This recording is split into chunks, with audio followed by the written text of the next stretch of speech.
আমার আজকের recipe egg কারি। ডিমের এই ইউনিক রেসিপিটা অবশ্যই বাড়িতে একবার বানিয়ে খেয়ে দেখুন। একেবারে আলাদা, কিন্তু খেতে ভীষণ ভালো লাগে। ধনে জিরের গুঁড়ো দেওয়ার প্রয়োজন পড়ে না, মানে অদ্ভুত লাগে খেতে। অবশ্যই বাড়িতে ট্রাই করুন, আর ভালো লাগলে লাইক শেয়ার কমেন্ট করার অনুরোধ রইল। তো চলুন রান্নাটা শুরু করা যাক। এখানে দেখুন আমি 7টা পোলট্রির ডিম নিয়েছি। ডিমগুলো সেদ্ধ করে খোসা ছাড়িয়ে গায়ে এরকম আগে কাট লাগিয়ে নিয়েছি। তারপরে এর মধ্যে অল্প একটু নুন, হলুদ আর লঙ্কার গুঁড়ো মাখিয়ে রেখে দিয়েছি। ডিমগুলো গায়ে কাট লাগালে হয় কি, মশলাগুলো ডিমের মধ্যে খুব ভালোভাবে চলে যায়। আর ভাজার সময় অনেক সময় ডিম ছিটে গায়ে আসে, তো সেই চান্সটাও কিন্তু অনেকটাই কমে যায়। তো এটা এভাবে নুন হলুদ মাখিয়ে রেখে দিলাম।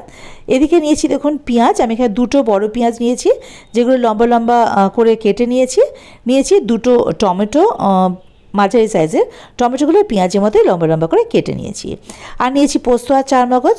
পোস্ত এখানে নিয়েছি আমি 2 টেবিল স্পুন মতো, আর চারমগজও তাই 2 টেবিল স্পুন। আপনারা চাইলে কিন্তু শুধু পোস্ত দিয়েও রান্নাটা করতে পারেন। তো আমি পোস্ত আর চারমগজ দুটো মিশিয়ে নিয়েছি। এগুলোকে প্রথমে আগে আমি একটু গুঁড়ো করে নেব, শুকনো, জল ছাড়া। এই যে দেখুন, এটা জল ছাড়া শুকনো গুঁড়ো করে নিয়েছি। এবারে অল্প একটু জল দিয়ে এর একটা মিহি পেস্ট বানিয়ে নেব। এটা যদি আগে এভাবে শুকনো গুঁড়ো করে তারপরে বাটা যায়, তাহলে না পোস্তটা আগের দিন আর ভিজিয়ে রাখার প্রয়োজন পড়ে না আগে থেকে।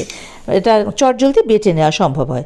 দেখুন এটা খুব বাটা কমপ্লিট। এবার রান্নাটা শুরু করতে হবে। তার জন্য ওভেনে কড়াই বসিয়ে তাতে সাদা তেল দিয়ে দিলাম, ওই চায়ের কাপের হাফ কাপ মতো। তেলটা গরম হয়ে গেলে আগে থেকে নুন হলুদ মাখিয়ে রাখা ডিমগুলো এই তেলের মধ্যে ছেড়ে দেবো। এবারে ডিমগুলো একটু বেশ হালকা লাল করে ভেজে নিতে হবে।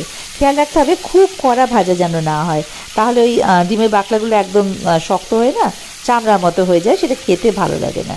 তো এই যে দেখুন ডিমটা ভাজা কমপ্লিট হয়ে গেছে। এবারে এটা আমি অন্য একটা পাত্রে তুলে নেব। এই যে দেখুন ডিমটা এরকম ধরনের ভাজা হবে। এমনিতেই হলুদ আর লঙ্কা গুঁড়ো আছে, তাতেই ডিমের কালারটা চলে আসবে। তো খুব বেশি কড়া ভাজার দরকার নেই। এই যে এরকম হালকা লাল করে ডিমটা ভাজা হবে। এবারে বাকি তেলটা রান্নাটা করে নেব। কোনো ফোড়ন দেওয়ার প্রয়োজন নেই, একদম পেঁয়াজ কুচিটা দিয়ে দেবো তেলের মধ্যে। এবারে এই পেঁয়াজটা একটুখানি হালকা ব্রাউন করে ভেজে নিতে হবে, খুব ডিপ ব্রাউন করে ভাজার প্রয়োজন নেই।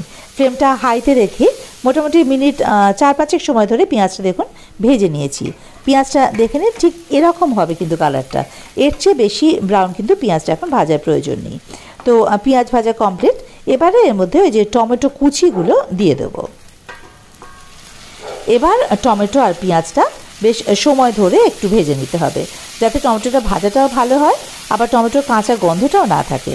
তো এই সময় আমি স্বাদ মতো নুন দিয়ে দেবো। তো আমি এখানে 1 টিস্পুন মতো নুন দিয়ে দিলাম। নুনটা এই সময় দিয়ে দিলে হবে কি, টমেটোটা তাড়াতাড়ি নরম হয়ে যাবে। এবারে টমেটো আর পেঁয়াজটা ঢাকা দিয়ে খুব ভালো করে ভেজে নিতে হবে মিডিয়াম ফ্লেমে। তো মোটামুটি এটা ভাজতে আমার 7-8 মিনিট সময় কিন্তু লেগেছে। তো ঢাকা খুলে খুলে মাঝে মাঝে নেড়ে দিয়েছি। এই যে দেখুন 7-8 মিনিট পরে টমেটোটা কিন্তু ভাজা হয়ে গেছে। টমেটো আর পেঁয়াজ আর টমেটোর কাঁচা গন্ধটা এখন একেবারেই নেই। এবার এর মধ্যে আদা বাটা দিয়ে দেবো। আদা বাটা মোটামুটি এখানে 1 টিস্পুন মতো দিলাম। আর রসুন 10-12 কোয়া রসুন আমি ওই হামালদির সাথে একটু থেতো করে দিয়েছি। আপনারা চাইলে কিন্তু রসুন বাটাও দিতে পারেন।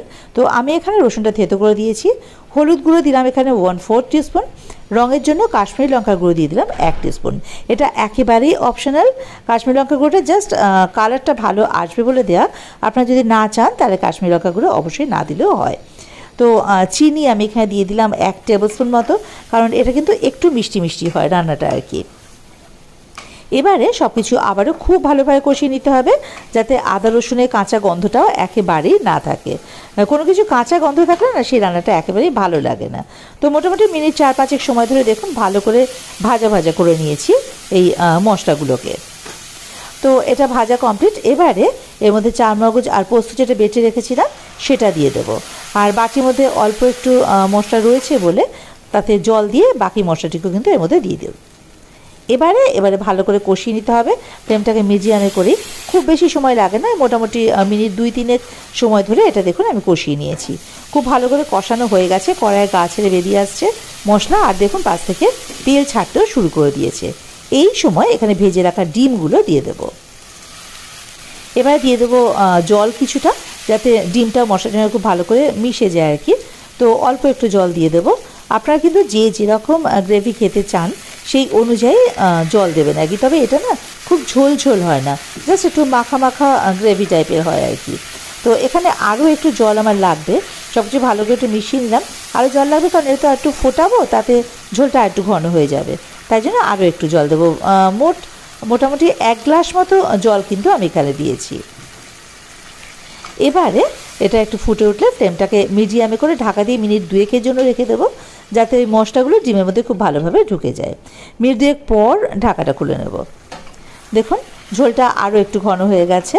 ব্যাস, রান্না কিন্তু আমার কমপ্লিট। এখানে কিচ্ছু দেওয়ার প্রয়োজন নেই, ঘি গরম মশলা কিচ্ছু না। আপনারা চাইলে দিতে পারেন, তবে প্রয়োজন পড়বে না, এমনিতে এটা খেতে খুব ভালো লাগে।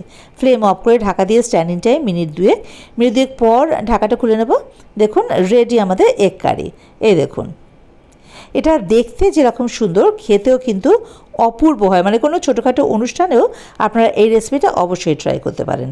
আর আগেই বললাম, এটা শুধু ভাত নয়, এটা পোলাও, লুচি, পরোটা সব কিছু দিয়ে খেতে দুর্দান্ত লাগে। এই দেখুন, বাড়িতে অবশ্যই কিন্তু এই রেসিপি ট্রাই করে দেবেন, কারণ আমরা যারা ডিম ভালোবাসি তারা নানান রকমভাবে তো ডিম রান্না করে খেয়ে দেখি। তো এটাও একবার অবশ্যই ট্রাই করবেন, আশা করা যায় যে এটা প্রত্যেকের খুব ভালো লাগবে। তো বাড়িতে রান্নাটা করে খেয়ে দেখুন, আর কেমন লাগলো আমাকে কিন্তু কমেন্ট বক্সে জানাতে ভুলবেন না। ভালো লাগলে অবশ্যই আমার চ্যানেলটা সাবস্ক্রাইব করে আমার পাশে থাকার অনুরোধ রইল, আর বেল আইকনটা ক্লিক করে দেবেন ফার্দার নোটিফিকেশনের জন্য।